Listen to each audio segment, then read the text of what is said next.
Search करें अवामी news. मुल्क भर की ताज़ा तरीन खबरों से बाखबर रहने के लिए सब्सक्राइब करें हमारे चैनल को और बेल आइकन ज़रूर दबाएं।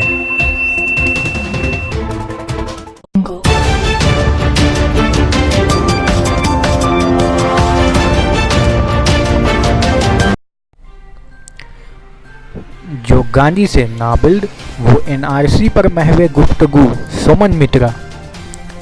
मगरबी बंगाल कांग्रेस के सदर सोमन मित्रा ने बुध के रोज मरकज में बीजेपी हुकूमत पर हमला करते हुए कहा कि जो लोग महात्मा गांधी के असूलों को नहीं समझते वो एनआरसी की बात करते हैं और मुसलमानों को मुल्क से बेदखल करने पर तुले हुए हैं, जिस पर बीजेपी ने पलटवार करते हुए कहा कि बाबाए कौम कांग्रेस की ज़ाती मुल्कियत नहीं है।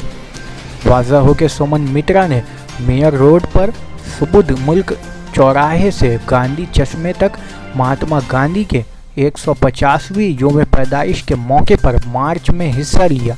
उन्होंने कहा कि रियासत में तृणमूल कांग्रेस की हुकूमत और मरकज़ में बीजेपी की ज़ेर क़यादत हुकूमत महात्मा गांधी के असूलों को नहीं जानती है। मित्रा ने नामानिगारों से कहा कि उन्हें गांधी जी और उनकी जद्दोजहद का बहाना छोड़ना चाहिए। जो लोग गांधी जी को नहीं समझते वो नेशनल रजिस्टर ऑफ सिटीज़न यानी एनआरसी की बात करते हैं, मुसलमान को बेदखल करना चाहते हैं और मुल्क में फ़िरका वाराना तफरीक पैदा करना चाहते हैं। लेकिन जो लोग मरकज़ और रियासत में इक़्तिदार में हैं वो अपने सियासी मकासद के लिए अहमंगी को तबाह करने पर तुले हुए हैं। दूसरी जानिब मित्रा के बयान पर बीजेपी की कौमी सेक्रेटरी राहुल सिन्हा ने कहा कि महात्मा गांधी कौम के बाप हैं। कांग्रेस को इस तरह का सलूक नहीं करना चाहिए कि गांधी और पार्टी एक दूसरे के मुतादरिफ हों। ये सच नहीं है। उन्होंने कहा कि हमें कांग्रेस से गांधी के मुतालिक सबक सीखने की ज़रूरत नहीं है।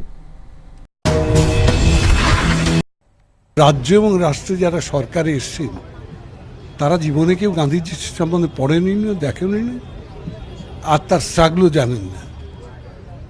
তার ফলে এই রাজ্য এবং রাষ্ট্রে গান্ধীজি প্রায় মৃতপ্রায়। শুধু একটা চশমা দেখিয়ে স্বচ্ছ ভারত হয় না। যেখান থেকে গান্ধীজি আন্দোলন শুরু হলো সেই ভারতবর্ষই গান্ধীজিকে চিনতে পারছে। তাই তারা এনআরসির কথা বলছে, তারা সাম্প্রদায়িক বিভাজনের কথা বলছে।